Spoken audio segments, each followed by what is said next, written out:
flowdebarrio.net. El 2 de diciembre se cumplen 20 años de la muerte de Pablo Escobar, personaje nefasto pero fundamental en la historia reciente de nuestro país.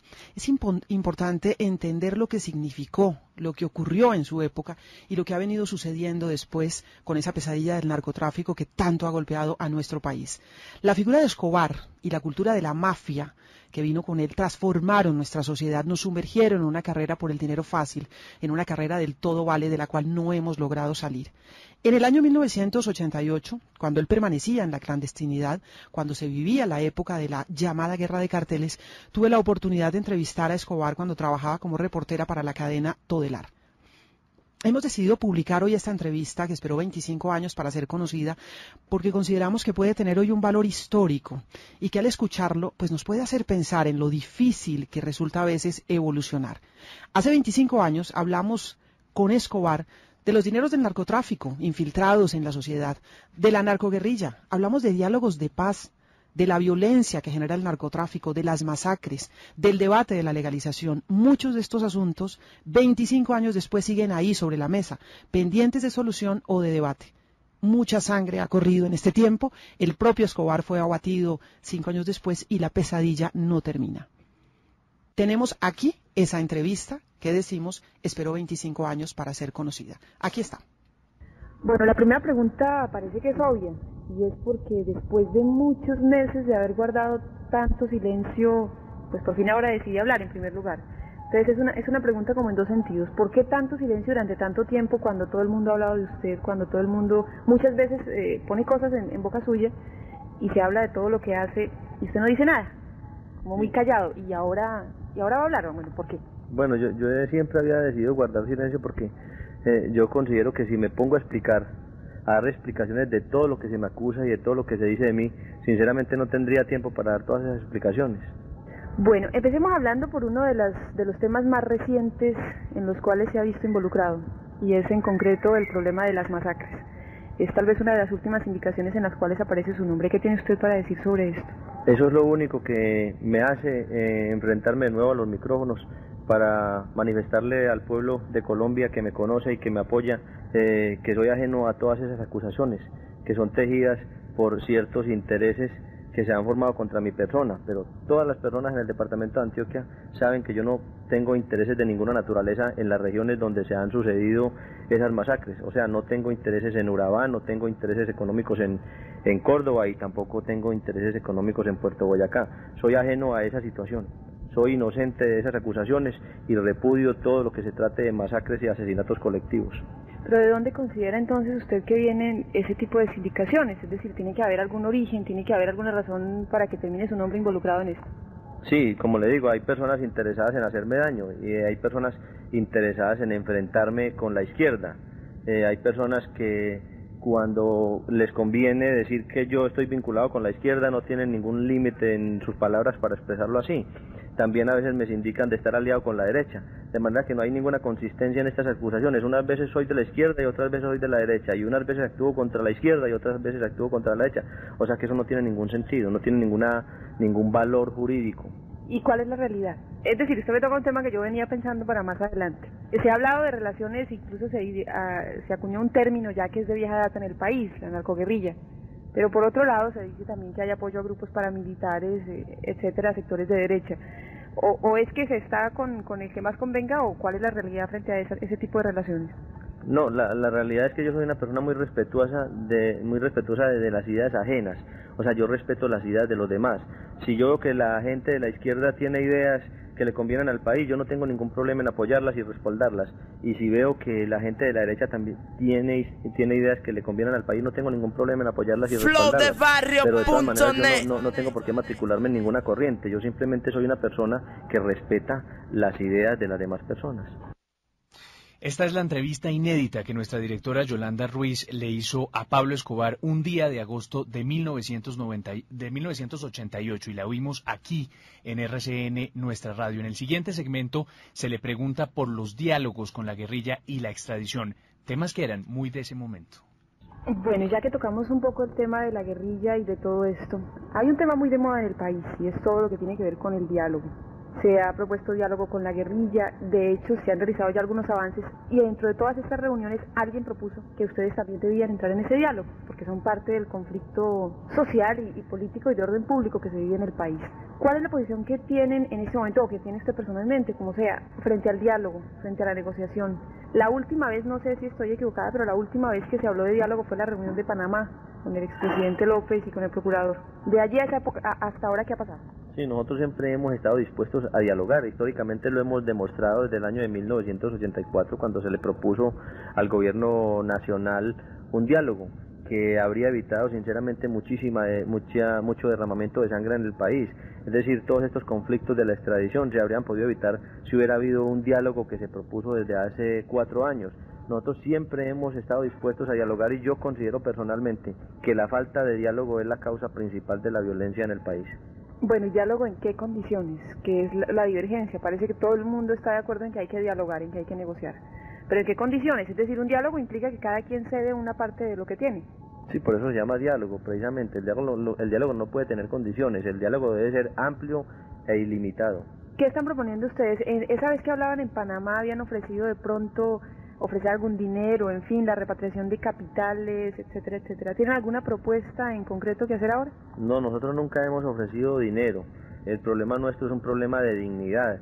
A nuestras familias las han atropellado, ha habido represión, allanamientos, saqueos a nuestros hogares.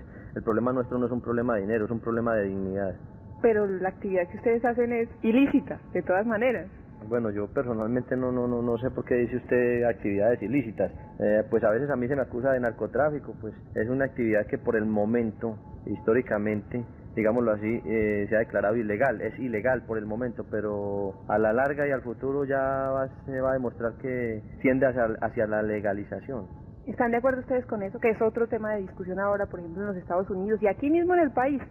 Ya hay algunos sectores que plantean que dentro de esa negociación, ese diálogo, se contemple la posibilidad de legalizar el consumo y el tráfico de narcóticos sin ningún problema. Sí, yo pienso que el problema de la legalización o el problema de la represión en la lucha contra el narcotráfico no es tan importante. Yo considero que es mucho más importante el problema de la educación y de la disciplina. Este es un problema más de educación y de disciplina que de legalización o de represión, porque yo digo disciplina porque pues todo lo que se hace en exceso es perjudicial para la salud, inclusive el mismo ejercicio físico puede ser dañino para la salud cuando se hace en exceso. De todo esto que usted me habla, cuando me dice respecto a la educación y todo esto, me da la impresión, no sé si es así, que hay una preocupación por el consumo de las drogas, porque la gente la consuma o algo así, ¿es cierto? Sí, claro que existe una preocupación por el consumo de las drogas, pero cuando el consumo se hace en exceso y se hace sin ningún tipo de educación, o sea, las drogas necesitan una clasificación, porque no producen los mismos efectos en una persona el whisky que la cerveza o el vino. Lo mismo sucede con las drogas, el problema es de educación y de clasificación de las drogas. Eso implicaría reconocerlas. O sea, reconocerlas como una realidad que están ahí y entonces educar a la gente en ese sentido. Sí, es que es una realidad que están ahí, hay que reconocer que están ahí. Bueno, el consumo de drogas y de ese problema se podría hablar muchísimo, pero hay otro tema también importante que creo que es conveniente tocar, y es el que tiene que ver con el tratado de extradición. Ya desde hace varios meses está un poquito congelada esta discusión que en otro tiempo fue primera plana de todos los periódicos. Pero ¿cuál es la posición suya, ahora de ustedes, en torno al tratado de extradición en este momento?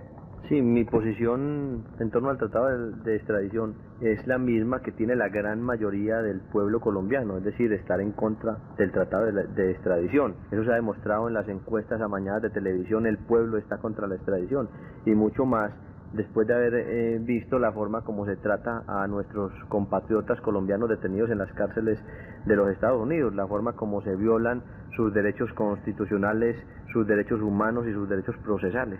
Muchas personas aseguran que ustedes están en contra del tratado de extradición porque en Estados Unidos sí se condena la ley y la justicia es más estricta que aquí, en donde nuestra justicia, y para nadie es un secreto, realmente cojea mucho y a veces no llega. Sí, claro, la justicia de los Estados Unidos es muchísimo más estricta, pero cuando se trata de sindicados y de procesados colombianos, porque la historia nos ha demostrado que cuando se trata de sindicados norteamericanos, el trato no ha sido siempre el mismo. Seguimos oyendo en RCN la radio la entrevista inédita de Yolanda Ruiz 25 años después a Pablo Escobar, y el siguiente segmento Yolanda lo usa para preguntarle a Escobar por la infiltración de dineros del narcotráfico que en la época se conocían como los dineros calientes, que estaban entrando impunemente a todos los sectores de la sociedad. Bueno, y sigamos con otro tema que también fue noticia importante en el país en su época y que revivió en días pasados porque alguien hacía denuncias, y es el que tiene que ver con los dineros calientes, con la infiltración de este tipo de dineros en todas las actividades económicas y políticas del país. Hay muchos que dicen que aquí nadie puede tirar la primera piedra porque cada cual más o menos tiene algo que ver. ¿Qué hay de realidad sobre esto, sobre vinculaciones con sectores políticos y económicos del país? Sí, eso está claro. Los dineros calientes están incluidos en todos los sectores económicos del país. Es que cuando el mismo Estado y el mismo gobierno recibe los impuestos que pagan los comerciantes de drogas prohibidas, entonces se está aceptando lo que la prensa y a veces la gente llamaría los famosos dineros calientes. Pero ¿cómo así? ¿Cuándo recibe el Estado ese dinero? ¿De dónde, pues? Pues el Estado recibe ese dinero cuando recibe impuestos de las personas que están sindicadas de comerciar con drogas ilegales. Pero precisamente esa ha sido una discusión de mucho tiempo atrás, que son dineros ilegales y que no se paga impuestos, y parte de todo el debate que hay es precisamente eso, que se legalice todo ese dinero para que haya más impuestos para el país, pero se supone que eso no es oficial. Bueno, lo que yo veo es que todas estas personas que son sindicadas públicamente de pertenecer al narcotráfico son realmente las únicas personas que están invirtiendo en el país, es decir, las únicas personas que están dando trabajo al pueblo de Colombia, mientras los demás sectores de la economía están sacando su dinero a cuentas en el extranjero. Estas otras personas están invirtiendo, están generando trabajo para el pueblo de Colombia. ¿Y entonces es cierto que hay relaciones, que hay ciertos sectores de la economía en donde hay inversión de este tipo de dinero? Eso yo creo que es demasiado lógico. Bueno, hay otro tema que es también de moda, del cual hablan mucho los colombianos últimamente, y es el de una supuesta o una real guerra, un enfrentamiento con el llamado Cartel de Cali. Bueno, ese es un tema sobre el cual se ha especulado demasiado, y yo sinceramente no deseo tocar ese tema. Lo único que puedo decirle es que siento una gran admiración y un profundo respeto por el pueblo del Valle. Las autoridades de Medellín han dicho sobre esto incluso que la violencia en la capital antioqueña ha aumentado por este enfrentamiento, o supuesto enfrentamiento. Sí, como le digo, es que se ha especulado demasiado sobre el tema. Bueno, hablemos ahora de otras cosas que tienen que ver un poco ya con su vida personal, aunque no es personal porque casi todas han trascendido ya a conocimiento público. Por ejemplo, una de ellas en cuanto a los dineros que tiene usted o se dice que tienen. Hace poco apareció en una revista norteamericana en la lista de los hombres más ricos del mundo. ¿Es cierto esto? Es decir, ¿hay tanto dinero como afirma esta revista? Bueno, se sabe que una persona no vale por lo que tiene, sino por lo que es. Lo que sucede es que mis enemigos dicen que yo tengo mucho dinero porque ellos quieren demeritar la obra que yo he hecho por el pueblo. Ellos quieren demeritar todas mis obras, pero lo que ellos no dicen es que yo he salpicado de barro mis zapatos en los barrios populares, porque yo he construido con mis propias manos y he ayudado a construir escuelas, centros de salud y canchas deportivas. Para hacer eso se necesita tener dinero, de todas maneras, no solamente buenas intenciones. Para hacer eso yo creo que se necesita tener un poco de buena voluntad, un poco de civismo y un poco de liderazgo. La revista Semana, a propósito de este tema, sacaban esta semana unas notas sobre lo que ellos llamaban el perfil del comerciante de drogas, y aseguraba que cuando hacía obras de beneficio social, cuando hacía cosas en beneficio de la gente, en realidad estaba buscando algún beneficio propio también. Bueno, yo pienso que una persona no puede generalizar, o sea, no se debe generalizar y no se puede decir que todas las personas de un mismo gremio piensan de la misma manera. En los gremios existen personas distintas y cada persona piensa de una manera diferente a las demás. Bueno, volviendo al tema de la revista, se puede tener mucho o poco dinero o lo que sea, pero de todas maneras eso no hace la tranquilidad ni la vida calmada de la gente. Se lleva mucho tiempo viviendo clandestino prácticamente, sin posibilidades de estar tranquilo en la vida pública. ¿Cómo es vivir en esas condiciones? ¿Usted añora volver, por ejemplo, al Parlamento, al Congreso, poder hacer otras cosas que ahora no hace, que hace mucho tiempo no hace? Mire, yo tengo 38 años de edad, 28 años fui pobre y me transporté en buses. De esos últimos 10 años que restan, 5 años he estado en la clandestinidad y los otros 5 años los dediqué todos los fines de semana al servicio del pueblo. Yo he sido un hombre que me considero feliz, siempre he estado contento, siempre he estado optimista, siempre he tenido fe en la vida, porque yo pienso que los momentos difíciles siempre aportan aportan la experiencia, y es lo más grande que pueda tener una persona en la vida, su experiencia. Son las 7 de la mañana, 24 minutos. Esta es la entrevista con Pablo Escobar Gaviria. Se hizo en agosto de 1988. Es una entrevista que esperó 25 años para ser publicada. Se hizo para la emisora Todelar. En su momento no se publicó. Unos años después, en 1991, cuando Escobar se entrega y empieza el episodio de la catedral, se publicaron unos apartes, unos 2 o 3 minutos de esta entrevista aquí en RCN, la radio, en donde en ese momento estaba yo trabajando. Pero la entrevista completa es la primera vez que se conoce.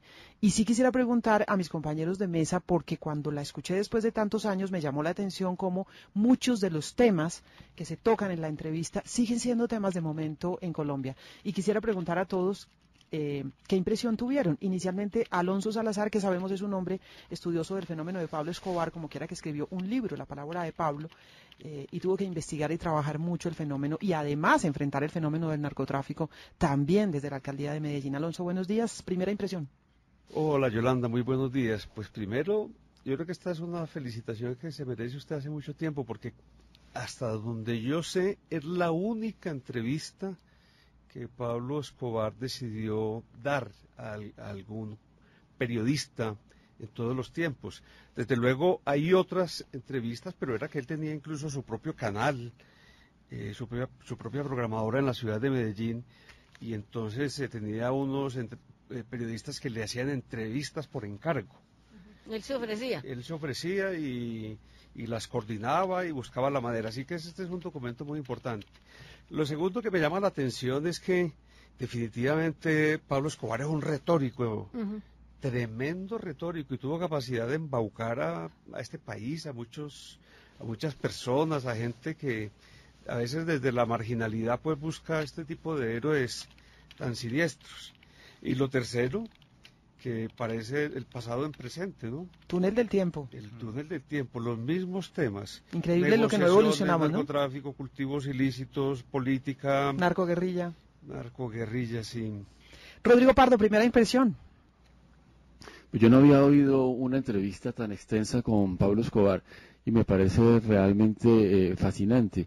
Me llama mucho la atención su demagogia, ese contenido político con el que trata de disfrazar sus verdaderas intenciones, digamos, de narcotraficante y de terrorista, porque no hay que olvidar que de cuenta de la defensa de su actividad ilegal, Pablo Escobar montó la máquina de terror más poderosa que ha existido en la historia de Colombia, muchísimo mayor que la de otros fenómenos delincuenciales, muchísimo mayor que la de los paramilitares y que la guerrilla.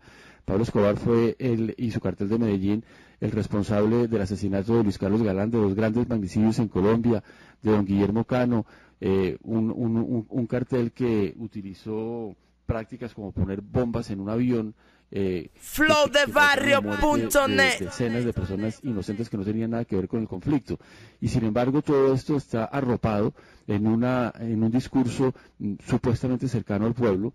Me pareció, por ejemplo, muy reveladora la respuesta a su pregunta, Yolanda, sobre las relaciones con el cartel de Cali, y él se limita a decir: siento una gran admiración por el pueblo del Valle del Cauca y de Cali. Esa dimensión fue la que más me llamó la atención. En segundos, después de actualizarnos con las noticias más importantes, retomamos puntos fundamentales de los debates que han quedado planteados al escuchar a Pablo Escobar. Él habla de la legalización, él dice: por ahora esto es algo que se considera ilícito, pero ya vendrá la legalización. Habla de la posibilidad de que haya diálogos con los narcotraficantes. Habla también de la infiltración de los dineros del narcotráfico en toda la sociedad. Habla de las relaciones con la guerrilla y con los paramilitares. Habla de los diálogos que se plantearon en algún momento en Panamá, en donde se dice hubo ofrecimientos de dinero, cosa que él niega. Todo esto aquí en segundos. El próximo lunes se cumplen 20 años de la muerte de Pablo Escobar. Hay que conocer la historia, sobre todo para los más jóvenes. Estos documentos tienen un valor importante.